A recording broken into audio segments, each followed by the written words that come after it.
A gente chega num país novo e não sabe muito bem como vai ser a relação com as pessoas. Os códigos de comportamento são diferentes. Como mulher, é sempre tenso imaginar como seria viajar sozinha e enfrentar o machismo estrutural que a gente sabe que está presente em tantos lugares. Assim como no Egito, quando eu fui escoltada por uma polícia, os homens policiais, eles ficaram indignados eu viajando de bicicleta sozinha e sempre me perguntava se eu era casada, se eu não era casada, sempre um ar de questionamento. Mas o que você está fazendo aqui, mulher sozinha, viajando de bicicleta? Achei, assim, um povo altamente racista, mas é isso, eu falo desse lugar de uma mulher negra viajando sozinha.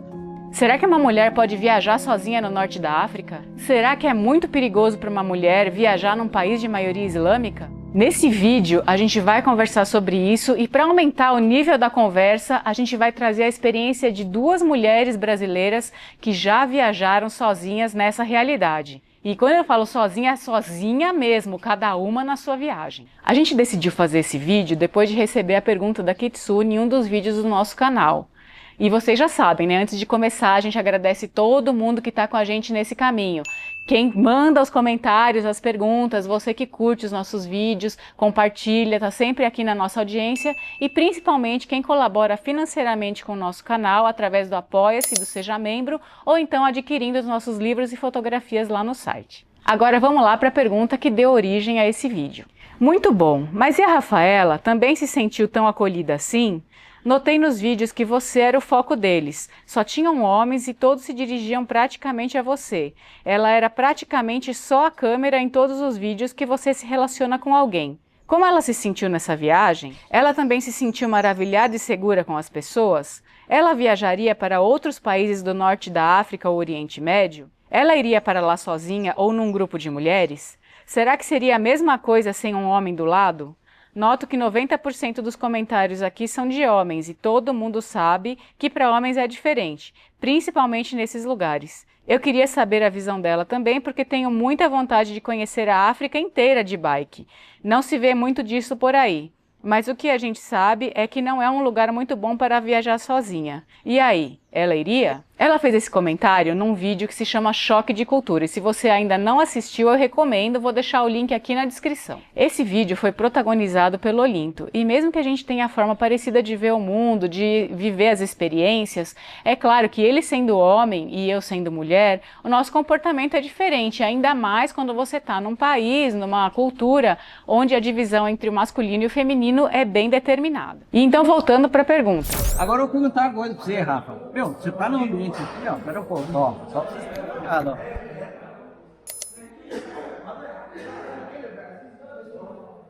Meu, só tem homem. Como é que se sente? Ah, é estranho, e principalmente porque eu tô em outro país, né?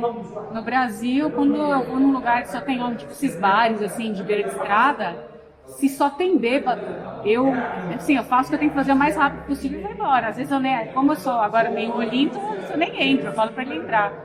E aqui eu tava meio receosa de entrar, porque a gente não sabe, né, o que eles pensam, a gente não vê mulher aqui.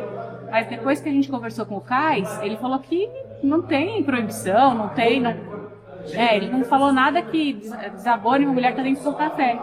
Então, hoje, eu tô me sentindo tranquila de estar aqui dentro. Antes de falar com ele, eu acho que talvez eu nem entrasse. Eu ia falar pro Olinto pegar o café e levar pra mim lá fora. Então, Rafa, mas o negócio é o seguinte, você sai na rua, você entra em mercado, a gente, agora no sul, a gente tá vendo mais mulher. Mas, no geral, as mulheres né, a gente tem observado, ficam mais em casa, pelo que o pessoal fala. E como se sente de estar assim? Eu me sinto diferente, né, disso, eu não tive oportunidade de saber mais sobre elas, eu fico muito curiosa. Ah, mas você se sente oprimida? Se sente constrangida? Se sente ameaçada? Não, aqui eu não me sinto ameaçada, muito pelo contrário, eu sinto muito respeito, assim, eu não percebi até hoje nenhum olhar, diferente do Brasil, né, que os homens olham pra você, parece que estão te vendo pelada, né? Aqui eu não senti nenhum olhar, assim, que o cara estivesse me medindo. Você acha que os caras vão vir passar a mão no você? Não, eu acho que assim? não. Uma coisa que eu achava que podia ser radical, porque o cabelo é muito curto, nem isso eu não vejo que tem um estranhamento. No começo eu estava meio apreensiva, mas eu tenho me sentido bem. Então vamos tomar um cappuccino agora, só para comemorar, já que está sentindo bem? Experimenta o café, Rafa. Oh, beleza, hein? Como sempre, muito bom. Eu nem preciso dizer que na Tunísia, na Turquia e no Irã, que são os países de maioria islâmica que eu conheço, tem uma divisão clara entre os papéis que o homem e a mulher assumem na sociedade. Olhando para essas realidades, eu percebi que essas regras tendem a causar um certo equilíbrio entre deveres e privilégios, mesmo porque nem todo comportamento machista é hostil. Então, as mesmas regras de comportamento que podem gerar um tipo de opressão para a mulher, gera um tipo de protecionismo. O problema começa quando você não tem liberdade. No Irã, por exemplo, o Estado é islâmico, ou seja, você não tem liberdade de escolher a forma com que você vai se vestir, se comportar. Você tem que seguir aquelas regras ditadas pela religião. Já na Tunísia e na Turquia, isso não é obrigatório, mas eu percebi que as mulheres acabam seguindo essas regras, seja por uma obrigação social, seja para serem aceitas naquela religião que elas seguem. Quando a gente fez a viagem pelo Irã, eu escrevi um texto bem interessante sobre isso, se chama Hijab e Outros Véus. Eu vou deixar o link aqui na descrição se você quiser se aprofundar mais sobre esse assunto. Na Tunísia eu tive menos oportunidade de conversar com as mulheres. Eu acho que é porque a gente viajou durante o Ramadã e acaba que elas ficavam mais reclusas nas casas. Mas com aquelas que eu consegui conversar, eu percebi que elas estavam bem assumindo aquele papel que elas estavam dentro daquela sociedade. Já os homens, eu percebia um certo olhar ingênuo, assim, um olhar amoroso, uma forma de conversar comigo mais acolhedora. E eu fiquei imaginando que isso se deve ao fato de como eles olham para as mulheres, como eles veem as mulheres. Eles querem proteger as mulheres, eles acham que elas precisam ser acolhidas, precisam ser protegidas. Diferente aqui do Brasil, onde o machismo se manifesta de uma forma mais sexualizada.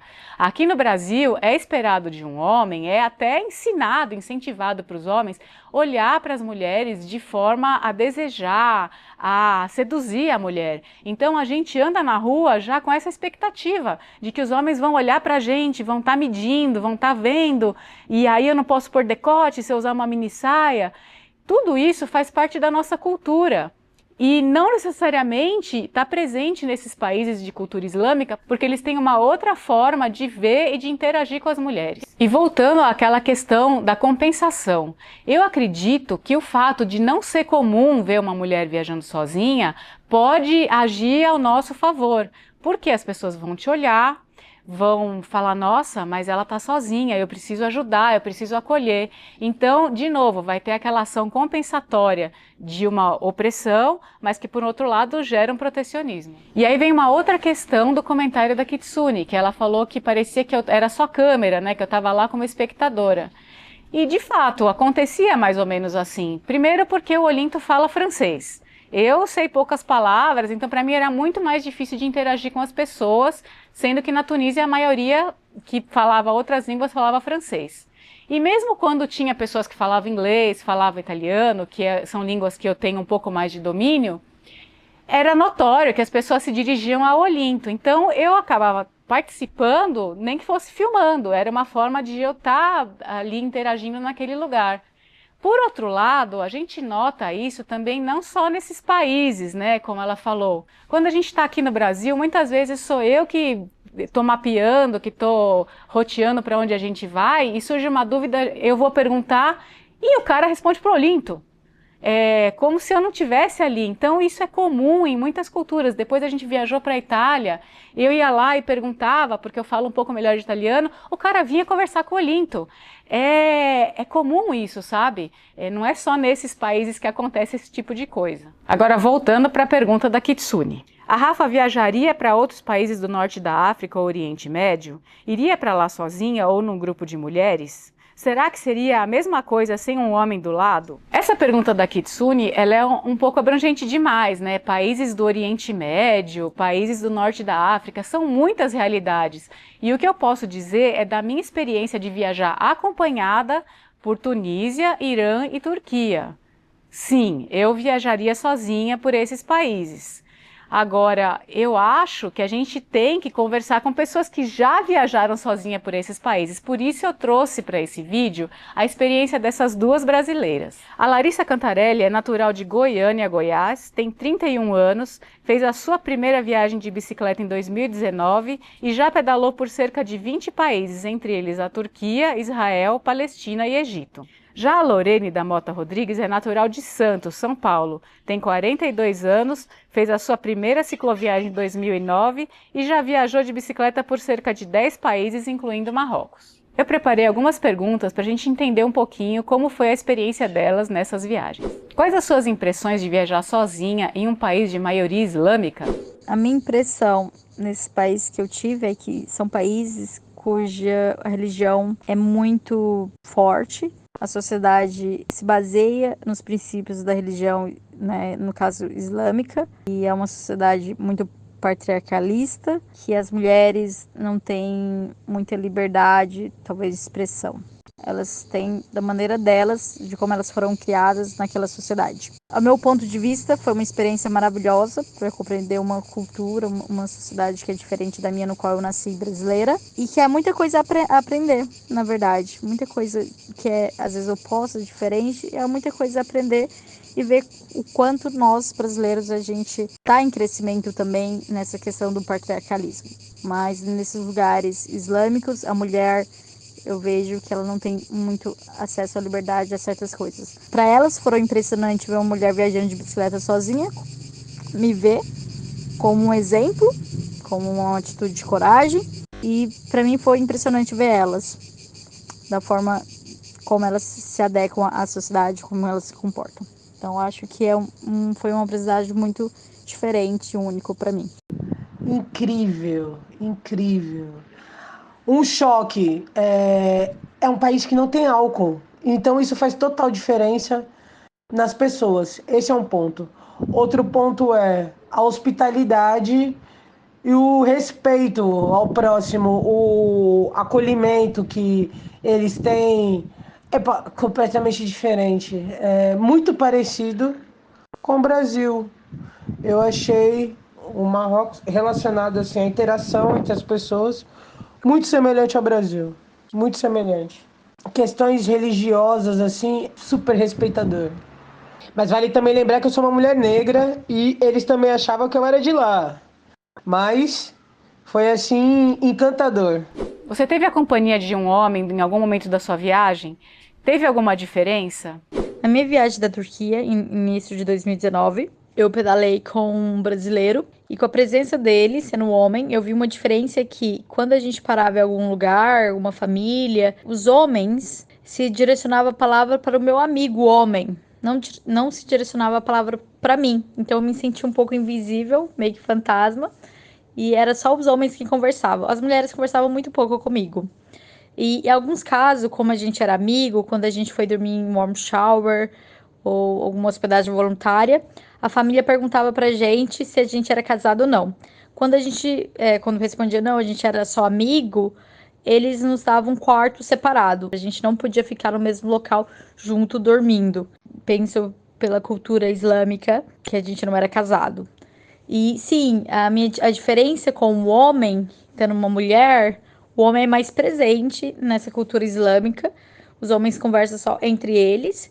Eu me senti um pouco não tão vista e foi uma experiência, de fato, um pouco machista, assim, porque eu também queria conversar com outro homem, saber a cultura, conhecer outras coisas, porque em alguns ambientes não tinha tantas mulheres. A falta de mulheres não me permitia conversar e às vezes as mulheres não falavam inglês também, ou mesmo pelo Google Tradutor. Mas sim, claro, eu conheci várias outras mulheres na minha viagem que falavam inglês também, turcas, islâmicas, até no Egito, mas a presença de um homem faz muita diferença. Eu gosto de viajar sozinha nesses países, que eu acho que é uma maneira de eu descobrir Larissa, mulher, como é a religião de fato desses lugares. Com o homem, eu tenho menos oportunidade. No Egito é mais restrito isso, muito mais restrito. No Egito, uma vez eu fui fazendo couchsurf, era um homem e ele não podia ficar na casa dele porque ele era jovem, homem, e eu tive que fazer um couchsurf de uma menina que ele indicou. No Egito é bem mais separado entre homem e mulher, nos ônibus, nos trem, e é muito essa cultura do casamento, né? No Egito, quando eu fui escoltado por uma polícia, os homens policiais, eles ficaram indignados eu viajando de bicicleta sozinha e sempre me perguntava se eu era casada, se eu não era casada, sempre um ar de questionamento, mas o que você está fazendo aqui, mulher sozinha viajando de bicicleta? E sim, claro, era, às vezes eu não sei se era brincadeira, mas um tom sério, eles perguntaram, você quer casar comigo? Era um pouco invasivo, assim, esse tipo de assédio. Às vezes fazia essas perguntas, um ar de questionamento, porque eu estava sozinha ali sem um homem. Era um assédio muito comum. Então, com a presença do homem, um pouco eu era respeitada. A partir do momento que eu comecei a pedalar sozinha, eu vi que os homens vinham e conversavam comigo, porque eu estava sozinha, tinha interesse de saber, me dar informação quando eu precisava, mas sempre um tipo de assédio, de perguntar se eu sou casada. Então isso também era cansativo quando eu estava sozinha. Em alguns momentos era até bom estar com um homem porque eu descansava. É muito interessante essa pergunta. Espero que eu tenha respondido. No Marrocos, trechos da minha viagem, eu viajei com um holandês, com o Jasper. E não, as pessoas conversavam mais assim comigo do que com ele. Mas não senti uma diferença assim de eu estar com um homem e isso fazia alguma diferença na minha viagem. Não, não fez. Até mesmo porque o Jasper é super tranquilo. Eu é que sou um pouco fogo na roupa. Então, tipo, sei lá, aconteceu uma situação que quem teve que intervir fui eu, não foi ele. Eu chamei por ele, tipo assim, venha que nós temos que nos defender. Aí ele veio, mas não, não. É curioso que a gente percebeu isso em alguns lugares. Na Índia, que não tem maioria islâmica, mas de qualquer jeito é um lugar onde existe essa divisão entre os papéis masculino e feminino. A gente passou por duas situações onde o Olinto tentou interagir e tal, e eu fui lá e... Não, aqui é assim! E eu, como mulher, acabei mandando na situação. Então, também vai muito da nossa postura diante das situações. Obviamente, a gente tem que sempre conhecer a cultura para poder interagir de forma mais segura. Tem algum país que você já visitou sozinha e não recomenda para uma mulher viajar sozinha? E por quê? Não tem nenhum país que eu não recomendaria, mas sim diria cautela. O Egito, por exemplo, eu acho que para viajar no Egito é um pouco cansativo, porque pelas regras do Egito, sendo turista mulher ou homem, é preciso ter uma escolta policial. E essa escolta policial, ela vai te pôr um pouco pressão para pedalar, e ela vai estar com você o tempo todo. Então, talvez, eu não diria para não deixar de ir, eu acho que é uma experiência interessante, a minha experiência provavelmente vai ser diferente da sua experiência. Não consigo dizer que é um lugar perigoso ou não, pela minha forma de ver as coisas e ter vivido, mas talvez cautela e pesquisar melhor, porque no Egito tem essa regra de pedalar só com a escolta policial. Então, são impressões muito particulares. Eu não gostei da Espanha. Não gostei da Espanha, não gostei do povo, não gostei de nada da Espanha. Achei, assim, um povo altamente racista. Mas é isso, eu falo desse lugar de uma mulher negra viajando sozinha. Talvez para uma pessoa branca seja diferente, talvez ele seja um pouco mais acolhedor. Na minha visão de mundo, eles são escrotos. Tipo assim, geralmente eu viajo com a bandeira dos países. Na Espanha eu senti vontade de arrancar a bandeira, porque eles eram, assim, terríveis. Então não é que eu não recomendo, talvez eu não recomende para mulheres negras viajarem na Espanha sozinha, porque eles têm um comportamento bem mal, assim, hostil.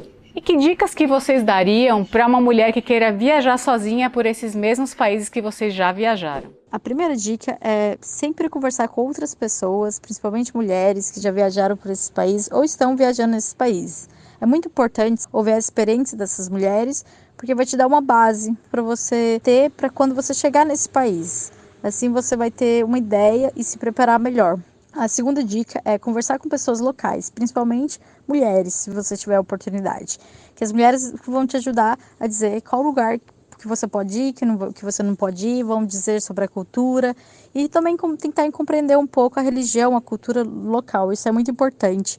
Esse é um termômetro de onde você pode ir. E a terceira dica é a vestimenta, adequar a vestimenta do local. Talvez vai ser preciso você usar roupas um pouco mais simples e que cubra todo o seu corpo para respeitar também a cultura e a religião do local.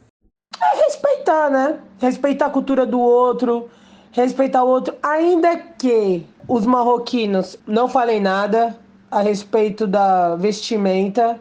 Poxa, é uma questão de respeito, né? Você tá na casa do outro, aí você vai, sei lá, andar de forma que vai, tipo, chocar. Você tá querendo fazer o quê? Com quem, entendeu? Então, eu super respeitei a cultura, usava véu, aqueles véus azuis lindíssimos. E respeito ao próximo. É sobre isso, né? Viajar no mundo é também você conhecer a casa do outro. Respeitar. A gente respeita, respeito. Eu até me emocionei com a fala da Lorene. Viajar é conhecer a casa do outro. Então, tudo que a gente puder se preparar, conhecer sobre uma cultura, vai servir para a gente ter mais segurança para poder entrar na casa do outro de braços abertos e acolher o diferente. Cada uma de nós tem um sonho. E eu espero muito que a Kitsune possa realizar esse sonho dela, que ela consiga se preparar, consiga obter as ferramentas e as seguranças para poder realizar o sonho dela, assim como todos vocês que estão vendo esse vídeo. Eu agradeço muito a participação da Lorene e da Larissa, contando as experiências pra gente, dando força pra gente procurar realizar os nossos sonhos de viagem. Sentir essa energia do viajante é muito importante para a gente dar o próximo passo. E eu agradeço a audiência de vocês e todo mundo que participa aqui do canal, deixando seu comentário, curtindo os vídeos, compartilhando e principalmente aos membros e apoiadores do canal, porque é graças a vocês que esse conteúdo pode chegar de forma gratuita para todo mundo.